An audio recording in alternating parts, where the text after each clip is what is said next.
So imagine this, you promised your neighbor you will watch their house for 2 weeks while they are away. But when they come back, you have changed the locks, moved in your stuff and hired security guards. Crazy, right? Well, that's exactly what happened in Guinea, except the house was an entire country and 12 million people just got locked out of their own democracy. What I am about to show you isn't just some African politics story. This is a playbook that is spreading across the continent. And once you see how it works, you would never look at power the same way again.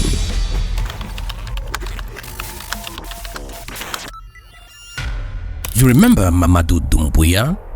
Guy who ruled into Guinea's capital back in 2021, saying he was just there to clean up things. We wouldn't run for office, he promised.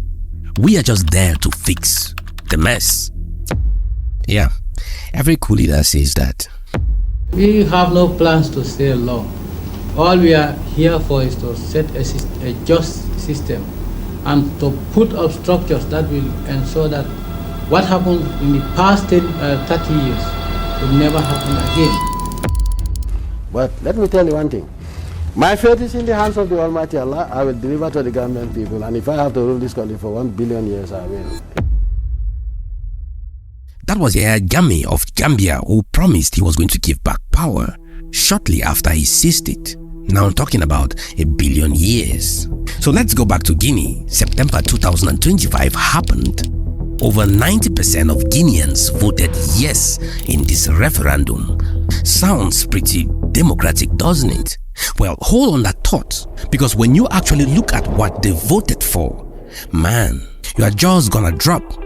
And when you see how this connects to mining deals worth billions of dollars, plus this pattern that's spreading like wildfire across West Africa, you will get why this little West African country just became the center of something way bigger.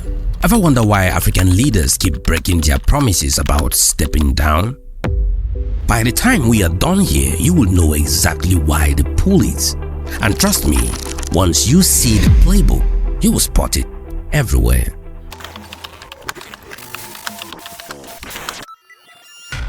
Alright, here's what really went down in Guinea's referendum. They didn't just vote on this one single thing. Nah, they voted on this whole package deal. Now think of it like those combo meals at restaurants, except some of the food might be poisoned. So they mix popular good laws that many people would normally like with things that are very controversial and put it in one package for a vote, either yes or no. Gender quotas, 30% women in leadership positions. They elevated 8 local languages alongside French. Now independent candidates can also run for office. Sounds pretty progressive, right? But here's the kicker. Buried in this same vote was this clause that basically erases the transition charter. You know that one that said military guys like Doumbouya couldn't run for president? The exact same promise he made when he took power. You see, when Doumbouya took power, he made a transition charter which said that those who took part in the coup, those who are involved in the transition, wouldn't be able to run for president. You see, this bill was like putting poison and medicine in one pill. You can swallow one without taking in the other. And that's exactly the point.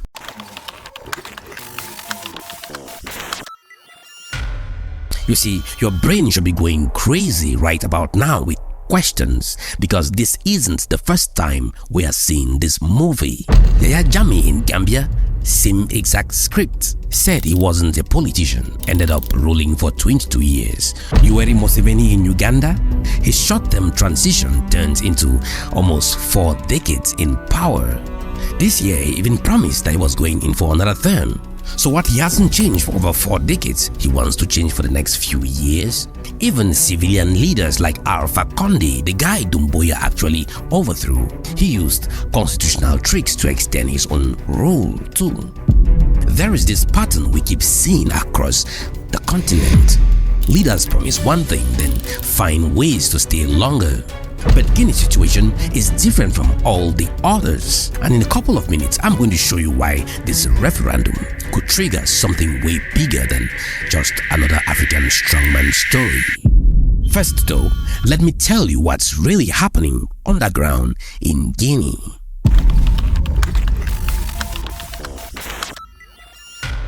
Okay, so while everyone is arguing about democracy and referendum, there is this billion-dollar chess game happening underground. And I mean literally underground. Guinea is sitting on 7.4 billion tons of bauxite reserves. That's more than any other country on earth. Your phone, your car, that plane flying overhead, they all need bauxite to make aluminium. Without it, modern life basically stops. China imports about 50 million tons of bauxite every single year from Guinea. Rochelle Sorosal has been there for decades. And France still thinks that Guinea is part of their backyard. These aren't just business deals. We are talking strategic dependencies here. But here's what nobody wants to talk about. When Doumbouya took power in Guinea in 2021, mining money was leaving Guinea faster than water through a broken dam. The previous government had signed deals so terrible that Guinea was basically giving away its resources while 40% of people lived in poverty. Since then, things have actually started changing. New roads are being built. Infrastructure projects that sat stalled for years are moving again. Mining revenues that used to disappear overseas are staying in the country. So maybe this referendum isn't just about Doumbouya just grabbing power. Maybe it's about solidifying control over those mining contracts, so he can keep delivering the changes Guineans are actually seeing on the ground. You see, Guinea isn't just any African country. When Guinea sneezes, entire global supply chains catch cold. This have happened several times when instabilities occurred in Guinea. China needs that bauxite like they need air to breathe. Russia's got business ties going back decades. France still acts like Guinea belongs to them. So when the political situation gets shaky, everyone gets nervous. Which brings up this question nobody's really asking. Was this referendum actually about letting Doumbouya stay in power? Or was this about making sure those mining deals keep flowing no matter what regular Guineans want? Because when you control both the constitution and the mines, you are not ruling a country anymore. You are basically holding the world hostage. But the story gets even crazier when you look at what's happening in the rest of West Africa right now.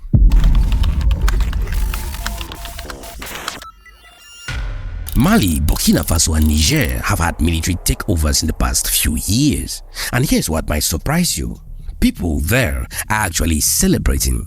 Not because they love military rule, but because they are drowning over civilian politicians who couldn't deliver basic services, while foreign companies walked away with their resources.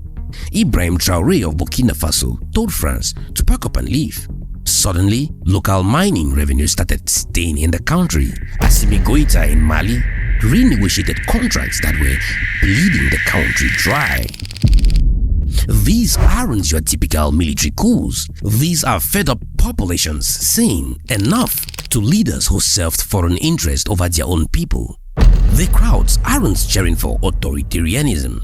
They are cheering because someone finally stood up to the system that kept them poor while their gold, uranium, bauxite made everyone else rich. But here is the tension. Will these leaders keep serving their people?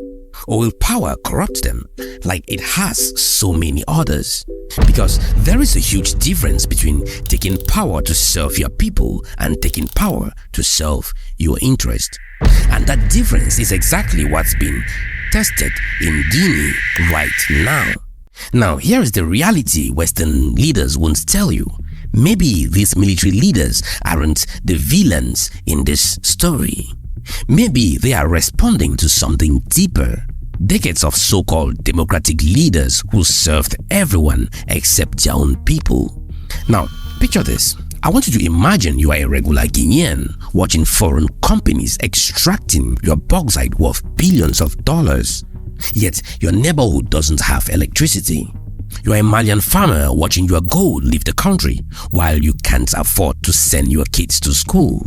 You are someone in Burkina Faso watching your uranium power European cities while your village has no clean water. When your elected leaders sign deals that benefit Paris more than your own people. Is that democracy or is that colonialism in a ballot box?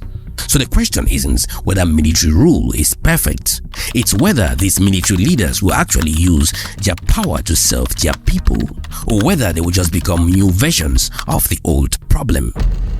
And that's exactly what Guineans are watching with Doumbouya right now.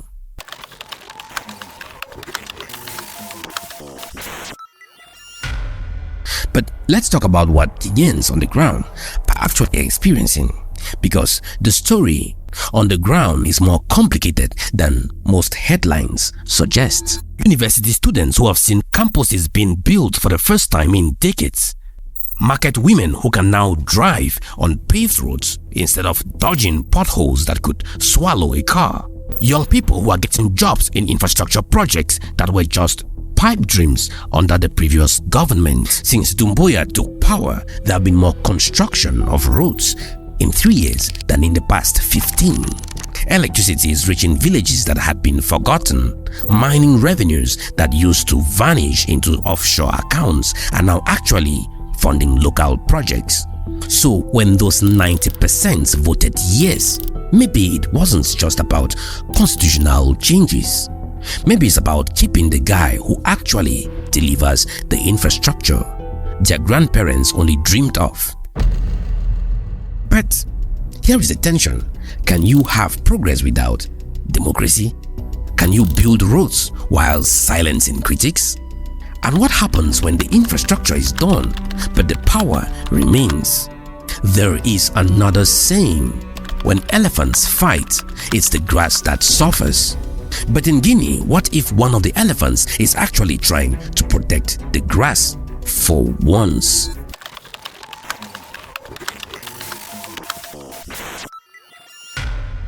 But here is the part that's going to blow your mind. This whole referendum might tell us more about how modern African politics really work than we think. Now think about it. Over 90% approval rates doesn't happen by accident. They happen when people are genuinely seeing changes in their lives. New roads, better infrastructure, mining money, staying home instead of disappearing overseas. Maybe the high numbers aren't about rigged elections or propaganda. Maybe they're about something simpler. People voting to keep the guy who's actually delivering what previous leaders only promised. But that creates this new dilemma. If a leader is improving people's lives, but extending his power to do it, what do you call that? Progress? Authoritarianism? Something in between?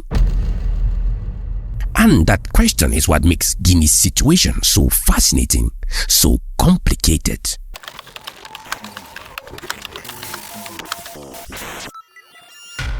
What's happening in Guinea matters because it becomes this test case. Can a military leader actually deliver real change for his people while staying in power? Can he resist the temptations that corrupted so many before him? If Doumbouya uses this referendum to genuinely serve Guineans, renegotiating mining deals, invest in infrastructure, create jobs, then maybe this isn't about power grabbing, maybe it's about power keeping. But if he follows the old pattern, enriching himself and his inner circle while ordinary people stay poor, then all those celebrations in Mali, Burkina Faso and Niger might tend to regret. Because power without accountability, even popular power, eventually corrupts. So the real question isn't whether Doumbouya should stay or go. It's whether he will use his time to build something better or just become another name on the list of African leaders who promised everything and delivered nothing. And that's what every African is watching right now. So here's what I want you to do. Next time, you see a heading about an African referendum or constitutional change, don't just read the results. Ask the harder questions. What was really bundled together in that vote? Who wasn't allowed to campaign? What international interests benefit from the outcome? And most importantly, do the people celebrating on the streets today actually understand what they just signed for? Because democracy isn't just about holding elections. It's about having real choices. And in Guinea, choice just became an illusion wrapped in legal language and sold as freedom. The referendum is over. Doumbouya won. But the real test isn't what happens in December's elections. It's whether he will actually serve his people or just serve himself. What do you think happens next? Drop your prediction in the comments because the story is nowhere near finished. I'm Asongwe Luis. See you in my next investigation. Bye.